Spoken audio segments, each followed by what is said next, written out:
Gangster Lawrence Bishnoi को लेकर एक और बहुत बड़ा खुलासा हुआ है। अभी तक खबरें आती थी कि लॉरेंस बिश्नोई के पास जेल के अंदर मोबाइल फोन कैसे पहुंचता है या फिर लॉरेंस जेल में बैठकर बड़ी बड़ी वारदातों को कैसे अंजाम दिलवाता है, और इसका खुलासा हो चुका है। आप सुनेंगे तो आप भी चौंक जाएंगे, क्योंकि लॉरेंस बिश्नोई जिस जेल में बंद होता है वहां के जेलरों को वो जान से मारने की धमकी देता है, साथ ही उनके बच्चों तक को उठवाने की बात करता है। आपको इस पूरे मामले में एक बातें विस्तार से बताएंगे इस वीडियो में। नमस्कार, मेरा नाम है देवनाथ पांडे। साथ ही आपको ये भी बताएंगे कि किस तरह से लॉरेंस बिश्नोई अब गैंगस्टर आनंद पाल के नक्शे कदम पर चल रहा है और अब पुलिस वालों के बच्चों को टारगेट करने पर आतुर हो चुका है। तो आपसे उम्मीद है बने रहेगा वीडियो के अंत तक। गैंगस्टर लॉरेंस बिश्नोई को लेकर एक बड़ा खुलासा हुआ है। वो जेल में मोबाइल फोन नहीं देने पर जेलर तक को जान से मारने की धमकी दिया करता था, उनके बच्चों को उठवाने और मारपीट का डर दिखाता था। इस बात का खुलासा खुद जयपुर के जी क्लब में हुई फायरिंग से जुड़ी चार्जशीट में हुआ है। लॉरेंस बिश्नोई ने अब अपनी गैंग में पुलिस कर्मियों के बच्चों को ही सॉफ्ट टारगेट करना शुरू कर दिया है। लालच देकर लॉरेंस उन्हें क्राइम की दुनिया में शामिल करता है, और चौंकाने वाली बात तो ये है कि पुलिस कर्मियों के बच्चों से ही हथियार सप्लाई करवाता है। लॉरेंस गैंग को संभालने वाले गैंगस्टर रोहित गोदारा के गुर्गों को हथियार सप्लाई करने वाले 5 अपराधी जो पकड़े गए हैं वो पुलिस कर्मियों के बेटे हैं। हथियार सप्लाई में पुष्पा झुकेगा नहीं जैसे फिल्मी डायलॉग का कोड वर्ड भी इस्तेमाल किया जाता है।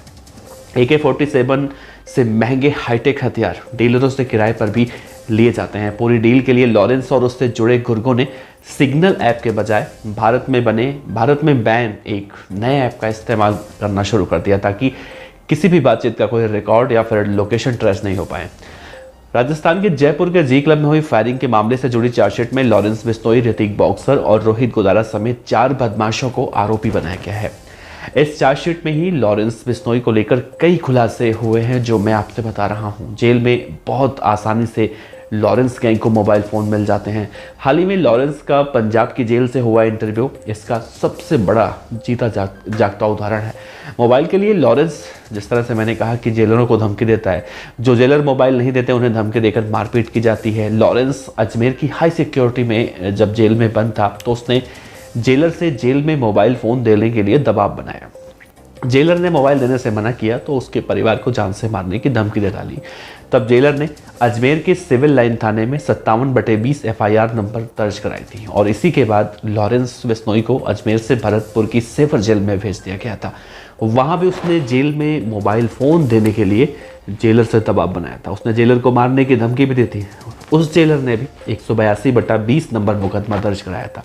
तीसरी FIR अजमेर में 321/20 में भी जेल में मोबाइल देने का ही दबाव बनाने और धमकी देने का दर्ज हुआ था। इन तीनों मुकदमों का जिक्र जयपुर के इसी जी क्लब के फायरिंग में से जो चार्जशीट है उसमें मुख्य बातें निकलकर सामने आई है कि मोबाइल फोन नहीं देने पर पुलिस कर्मियों के परिवार को मारने पीटने की धमकी लॉरेंस बिश्नोई दिया करता है। राजस्थान में लॉरेंस गैंग ऑपरेट करने वाले गैंगस्टर रोहित गोदारा के गुर्गों को पुलिस कर्मियों के बेटों ने ही हथियार सप्लाई किए थे। बीकानेर पुलिस ने अभी जो मंगलवार बीता है उसमें बृजमोहन सिंह को गिरफ्तार किया था, और उसका पिता जो युद्धवीर सिंह जिसका नाम है वो राजस्थान पुलिस में कांस्टेबल है। बृजमोहन ने रोहित गोदारा गैंग के गुर्गे गजेंद्र सिंह, वीरेंद्र सिंह और भवर सिंह और त्रिलोक चंद को हथियार सप्लाई किए थे। बीकानेर पुलिस इस साल के 3 महीनों में हथियार तस्करी के मामले में 5 लोगों को पकड़ा है, और ये 5 पुलिस कर्मियों के बेटे हैं। अब तक दीपेंद्र सिंह उर्फ दीपू, अजय सिंह, चरण, कमल कुमार महला, राजेंद्र सिंह और बृजमोहन सिंह को पकड़ा जा चुका है। ये सभी पुलिस कर्मियों के बेटे हैं। आप सोचिए, और इनका कनेक्शन गैंगस्टर से सामने आया है। इनमें से दीपेंद्र सिंह नामक बदमाश को जब पुलिस पकड़कर काली पहाड़ी से बीकानेर ला रही थी तब शौच करने के बहाने से सैरुणा के पास भागने की कोशिश कर रहा था। उसने पुलिस कर्मियों पर पिस्तौल तान दी थी। पुलिस ने भागते समय दीपेंद्र के पैरों में उस वक्त गोली मारी थी। और इसके अलावा गंगानगर, चूरू और झुंझुनू में भी पुलिस कर्मियों के बेटों को पकड़ा गया है। बीकानेर IG ओम प्रकाश ने इस पूरे मामले में कहा है कि पुलिसकर्मी अपने काम में बहुत ज़्यादा व्यस्त रहते हैं और इसी वजह से वे अपने परिवारों पर ध्यान नहीं दे पाते। गैंगस्टर लालच देकर पुलिसकर्मियों से जुड़े बच्चों और उनके रिश्तेदारों को टारगेट कर बहला फुसला कर अपने गैंग में शामिल करते हैं। पुलिसकर्मियों के लिए एक काउंसलिंग कराई जाएगी जिससे कि वो अपने परिवार का ध्यान देकर अपने बच्चों पर नज़र रख सकें। राजस्थान में लॉरेंस गैंग अब आनंद पाल के ही पैटर्न पर काम कर रही है। जैसा खुद आनंद पाल पुलिस कर्मियों से पहले दोस्ती करता, उसने पुलिस की गुप्त सूचना लेकर फिर उनसे मदद कर लेता, पेशी के दौरान भागते समय भी शक्ति सिंह नामक एक कमांडो से आनंदपाल ने पहले से ही दोस्ती कर रखी थी। उस समय उसके पैर में गोली मारकर AK-47 भी ले गया था। अब उसी पैटर्न पर लॉरेंस बिश्नोई की गैंग काम कर रही है। लॉरेंस और उससे जुड़े गुर्गे अब सिग्नल के बजाय एक नए ऐप का इस्तेमाल कर रहे हैं। जैसा मैंने पहले कहा, उसका नाम है विक्रमी ऐप, जो पूरी तरह से भारत में बैन है, फिर भी गैंगस्टर विक्रमी ऐप का इस्तेमाल कर रहे हैं। और इस ऐप से फिरौती से लेकर हत्या तक की पूरी प्लानिंग की जाती है, क्योंकि इस ऐप से लोकेशन ट्रेस नहीं होती है और डेटा भी सेफ रहता है। सीकर में राजू ठेहट मर्डर से लेकर जयपुर में जी क्लब फायरिंग में पूरी डीलिंग विक्रमी ऐप के जरिए हुई थी। प्रदीप शुक्ला से लेकर शक्ति सिंह रानौली को भी पहले ऐप डाउनलोड कराया गया था, तब आगे का काम शुरू किया गया था, जो इस पूरे मामले में शूटर थे। लेकिन सबसे बड़ा सवाल है कि गैंगस्टर को कोई भी वारदात करने के लिए हथियारों की ज़रूरत पड़ती है, और ये हथियार कहाँ से आते हैं, कौन इन्हें बेचता है।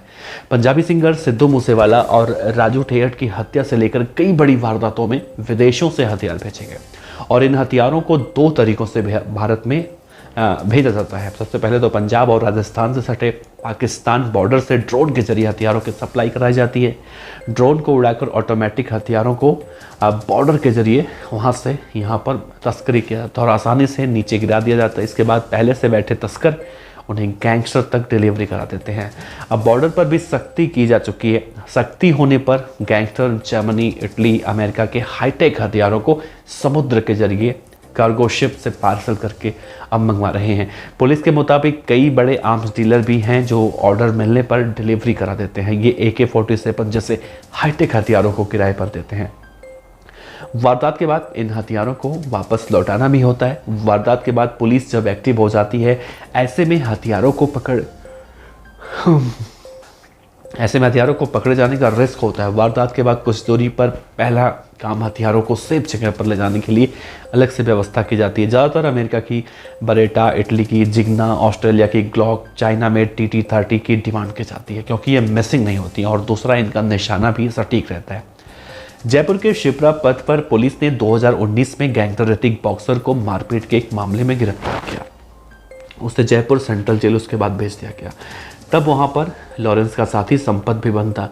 दोनों में जेल में दोस्ती हुई और संपत से दोस्ती के बाद वो लॉरेंस के भी संपर्क में आ गया। संपत ने ही ऋतिक बॉक्सर को लॉरेंस से पहचान कराई थी।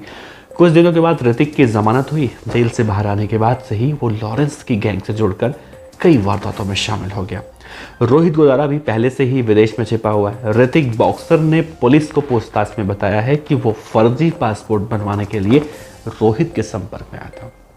रोहित गोदारा ने उसे नेपाल में ही फर्जी पासपोर्ट दिलाने के लिए कहा था। इसीलिए 21 नवंबर को हनुमानगढ़ में फायरिंग करने की प्लानिंग के बाद घड़साना से बीकानेर, जयपुर, फिर आगरा और वहां से फिर गोरखपुर होते हुए वो नेपाल चला गया।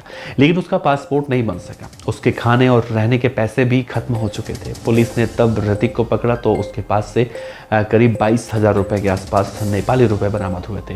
वो नेपाल में चाइना बॉर्डर के पास के इलाके में फरारी काट रहा था। वो नेपाल में 3 से 4 दिनों तक एक गेस्ट हाउस में आराम से रह रहा था, ताकि वो किसी की पहचान में ना सके, ना ही उसकी लोकेशन मिल सके। पुलिस ने ऋतिक बॉक्सर से जब पूछताछ की तो मालूम चला कि नेपाल जाने से पहले वो आगरा में रुका था। आगरा में ताजमहल घूमा। ताजमहल घूमने के बाद वो यूपी के गोरखपुर में भी गया था। नेपाल पहुंचने के बाद वो वहाँ के सुप्रसिद्ध मंदिर काठमांडू में पशुपतिनाथ के दर्शन भी करने के लिए गया था।